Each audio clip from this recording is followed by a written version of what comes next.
Saudaraku, hari ini saya menyampaikan firman Tuhan pada siang hari ini. Keberhasilan menjadi berkat. Keberhasilan yang membawa kita menjadi berkat. Keberhasilan adalah kedudukan, jabatan, itu adalah berkat daripada Tuhan. Mungkin saudara bertanya kenapa saya selalu menyampaikan tentang berkat dan berkat dan berkat Tuhan. Terkadang kita keliru, terkadang kita menyalahartikan berkat Tuhan itu hanyalah materi. Memang kita perlu materi, saudara. Tetapi sesungguhnya berkat Tuhan yang sebenarnya adalah kesehatan, sukacita, dan damai sejahtera. Ketika kesehatan, sukacita, damai sejahtera ada pada kita, maka kita merasa kita itu adalah orang yang paling kaya raya. Amin. Ketika kita mempunyai materi yang banyak, harta yang melimpah, tetapi tidak ada kesehatan, tetapi tidak ada damai sejahtera bagi kita, percuma kita mempunyai harta yang melimpah. 2 minggu yang lalu saya sampaikan tentang Ishak. Dia taat kepada Tuhan, dia dengar-dengaran suara Tuhan, dia melayangkan pandangannya kepada Tuhan. Maka bonusnya adalah Ishak kaya raya. Jadi saudara, berkat materi itu sesungguhnya adalah bonus daripada Tuhan. Minggu yang lalu kita dengarkan firman Tuhan dari gembala sidang kita. Umat Tuhan harus tahan diuji. Ketika pengujian itu terjadi dalam hidup kita, maka keberhasilanlah buahnya bagi kita. Itu juga berkat. Ketika kita berhasil dalam jabatan, berhasil dalam rumah tangga, berhasil dalam pekerjaan, berhasil dalam sekolah pendidikan, itu juga berkat bagi kita. Bukan hanya materi. Jadi hari ini kita melihat firman Tuhan di Kejadian 37 ayat 1 sampai dengan 11. Bergantian kita membacanya. Saya ayat ganjil, saudara ayatnya genap. Kejadian 37 ayat 1 sampai dengan 11. Yusuf dan saudara-saudaranya. Adapun Yakub, ia diam di negeri penumpangan ayahnya, yakni di tanah Kanaan. Saudara,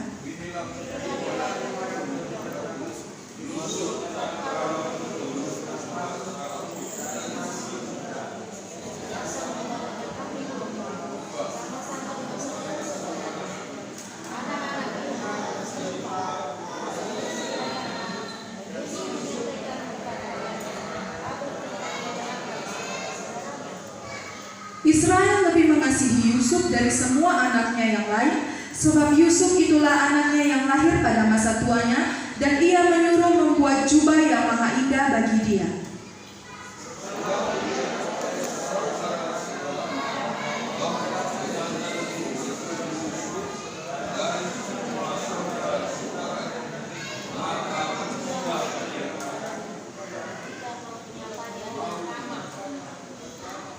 Pada suatu kali bermimpilah Yusuf, lalu mimpinya itu diceritakannya kepada saudara-saudaranya, sebab itulah mereka lebih benci lagi kepadanya.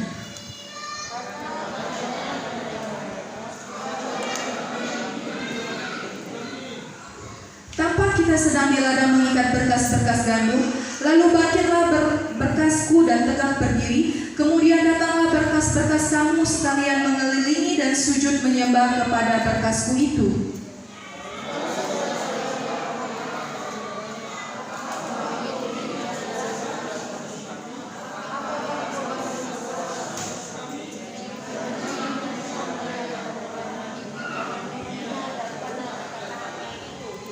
Lalu ia memimpikan pula mimpi yang lain yang diceritakannya kepada saudara-saudaranya. Katanya, aku bermimpi pula, tampak matahari, bulan dan 11 bintang sujud menyembah kepadaku.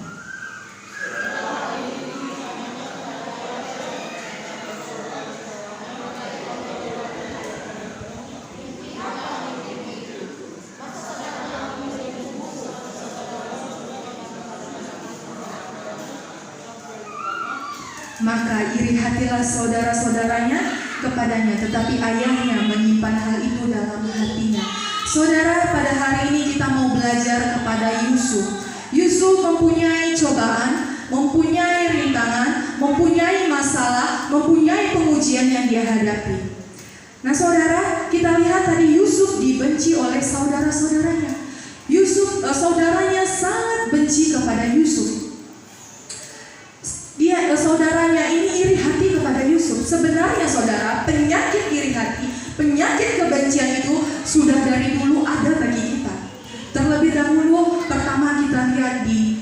dan Habel. Penyakit iri hati, penyakit kebencian itu sudah ada dari dulu, dari Kain dan Habel. Dan kita lihat lagi di saudara-saudara Yusuf. Saudaranya sangat-sangat membenci Yusuf, sehingga saudaranya ingin mencelakai Yusuf. Kita lihat ayat ke-20. Sekarang marilah kita bunuh dia dan kita lemparkan ke dalam salah satu sumur ini. Lalu kita katakan seekor binatang buas telah menerkamnya, dan kita akan lihat nanti bagaimana jadinya mimpinya itu. Ayat 24. Dan mereka membawa dia dan melemparkan dia ke dalam sumur. Sumur itu kosong, tidak berair. Ayat yang 27. Marilah kita jual dia kepada orang Ismail ini, tetapi janganlah kita apa-apakan dia, karena dia saudara kita, darah daging kita. Dan saudara-saudaranya mendengarkan perkataannya itu. Ayat 28. Ketika ada saudagar-saudagar Midian lewat, Yusuf diangkat ke atas dari dalam sumur itu. Kemudian dia dijual kepada orang Ismail itu dengan harga 20 shikal perak. Lalu Yusuf dibawa ke Mesir. Penderitaan yang dialami Yusuf yang pertama adalah dia dibenci oleh saudaranya. Yang kedua, dia mau dibunuh oleh saudaranya. Dia dimasukkan ke dalam sumur kosong. Tidak puas dengan hanya itu saja, karena kebencian yang berakar dari dalam saudara Yusuf, mereka menjual Yusuf ke orang Midian, ke tanah Mesir.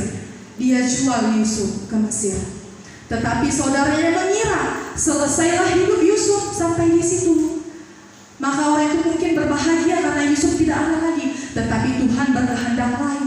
Tuhan mau berkarya melalui Yusuf. Tuhan mau berkarya melalui sakit yang dialami Yusuf, penderitaan yang dialami Yusuf. Tuhan mau berkarya. Nama Tuhan mau dimuliakan melalui Yusuf. Sama seperti halnya yang kita hadapi, saudara. Mungkin saat ini banyak problema yang kita hadapi, banyak masalah yang kita hadapi, baik itu keuangan, baik itu rumah tangga, anak-anak, pekerjaan. Tetapi percayalah, Tuhan menyertai kita di dalam kesesakan, di dalam masalah, di dalam kelemahan. Tuhan ada mau yang Dia kerjakan. Tuhan mau berkarya dalam setiap kelemahan kita.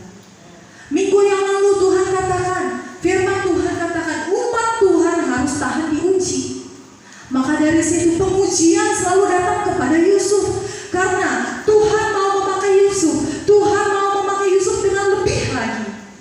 Sama seperti halnya dengan kita, Tuhan mau memakai saudara. Tuhan mau berkarya melalui sakit penyakit saudara. Tuhan mau berkarya melalui masalah kita yang hadapi saat ini. Jadi biarkan Tuhan berkarya. Jadi biarkan Tuhan membentuk kita dengan setiap problema yang kita hadapi. Anak-anak Tuhan harus siap selalu diproses. Anak-anak Tuhan harus siap selalu diasah.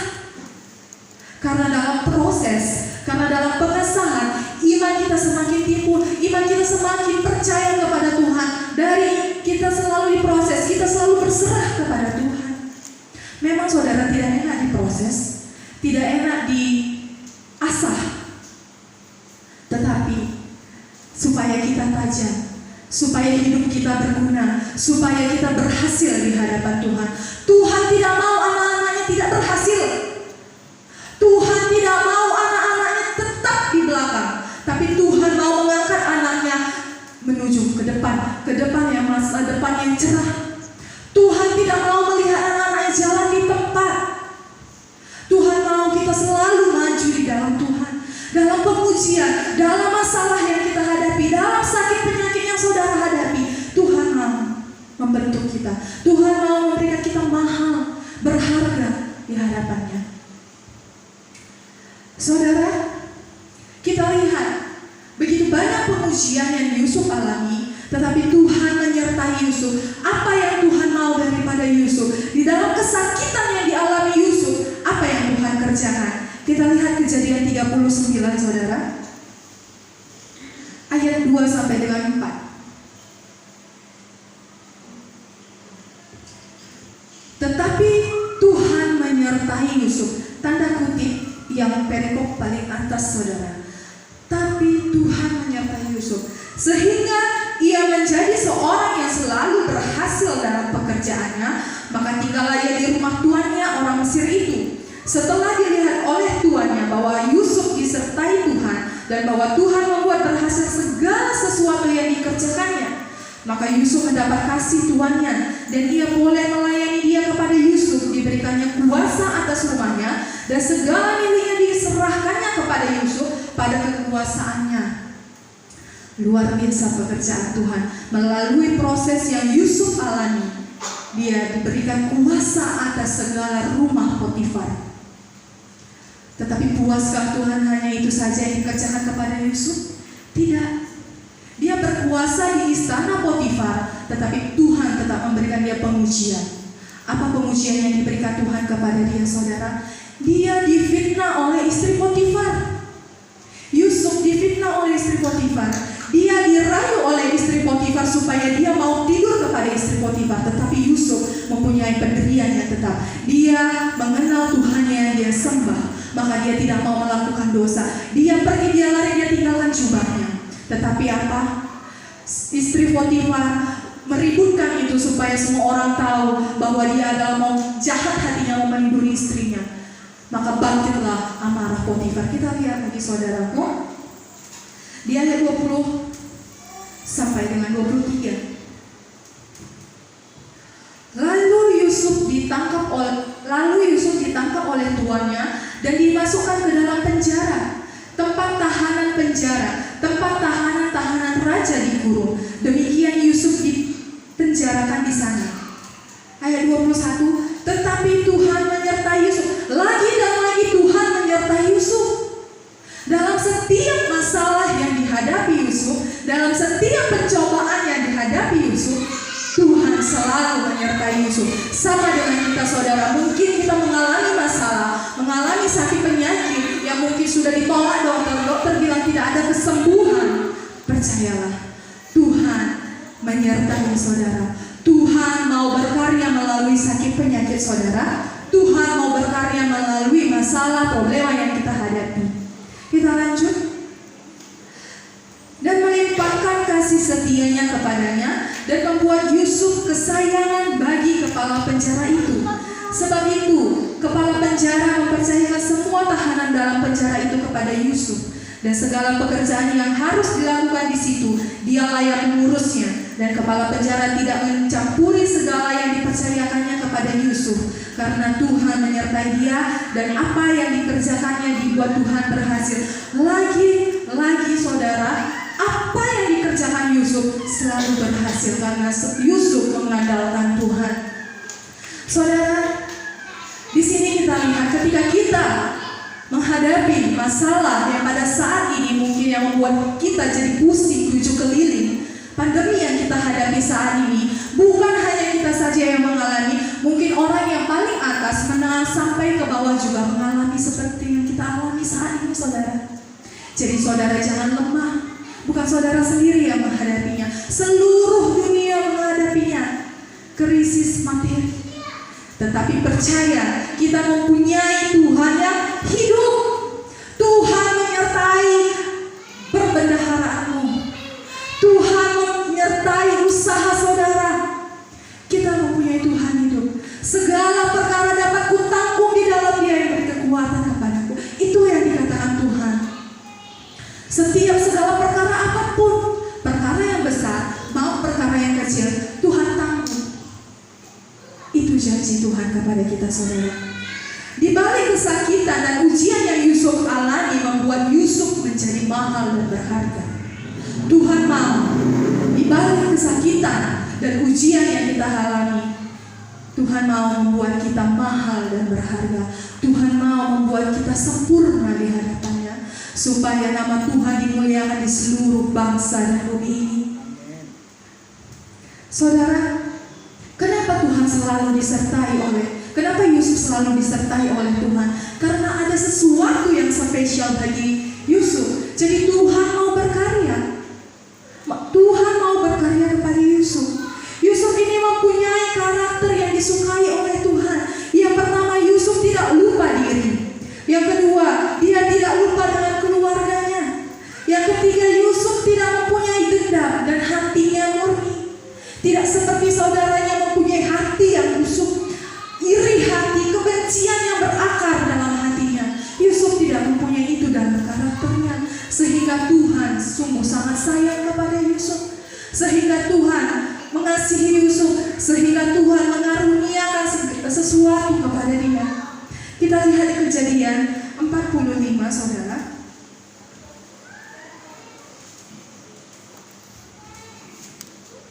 Ayat 1 sampai dengan 15. Kita bergantian kembali membacanya. Saudara yang dengar saya yang ganjil, Yusuf memperkenalkan dirinya kepada saudara-saudaranya. Ketika itu Yusuf tidak dapat menahan hatinya lagi di depan semua orang yang berdiri di dekatnya. Lalu berserulah ia, "Suruhlah keluar semua orang dari sini." Maka tidak ada seorang pun yang tinggal di situ bersama-sama Yusuf ketika ia memperkenalkan dirinya kepada saudara-saudaranya. Saudara,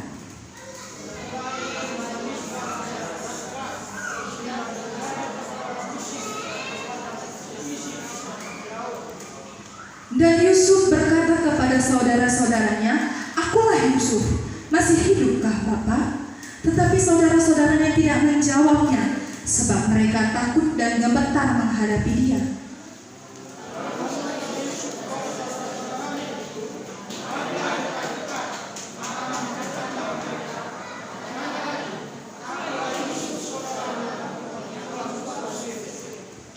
Tetapi sekarang, janganlah bersusah hati dan janganlah menyesali diri karena kamu menjual aku ke sini, sebab untuk memelihara kehidupan Allah menyuruh aku mendahului kamu.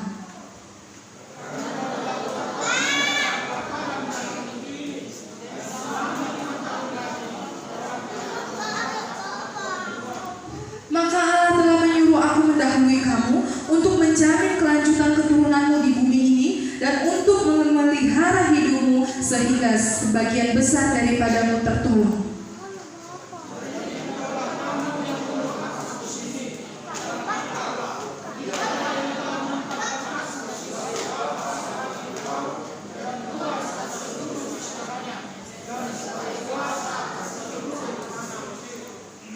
Segeralah kamu kembali kepada Bapa dan katakanlah kepadanya, "Beginilah kata Yusuf anakmu, Allah telah menempatkan aku sebagai tuan atas seluruh Mesir. Datanglah mendekatkan aku, janganlah tunggu-tunggu."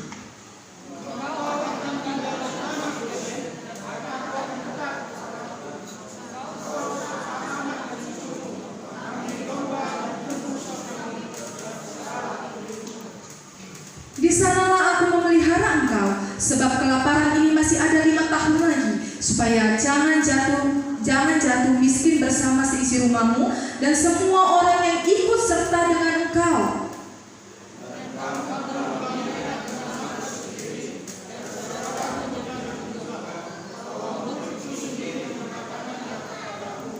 Sebab itu ceritakanlah kepada Bapa segala kemuliaanku di negeri Mesir ini dan segala yang telah kamu lihat.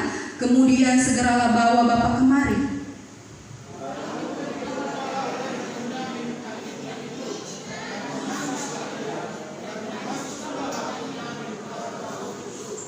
Yusuf mencium semua saudaranya itu dengan mesra dan ia menangis sambil memeluk mereka. Sesudah itu barulah saudara-saudaranya bercakap-cakap dengan dia. Haleluya, luar biasa hati Yusuf, saudara. Hatinya murni. Dia tidak mempunyai dendam kepada saudaranya. Bahkan dia katakan, "Tetapi Allah, dialah yang telah menempatkan aku sebagai bapa bagi Fir'aun." Dia tidak mengatakan kepada saudaranya, "Kau yang menjual aku dulu, kau yang membunuh aku dulu." Dia tidak berkata seperti itu. Tetapi dia katakan, semua itu karena Tuhan. Tetapi apa saudara, dia hati yang sangat murni. Walaupun sudah begitu dikerjakan saudaranya kepadanya, dia masih menolong saudaranya karena dia takut akan terjadi kelaparan nanti bagi keluarganya, maka dia tolong mereka. Nah saudara, Yusuf ini adalah contoh bagi kita. Dia orang yang berhasil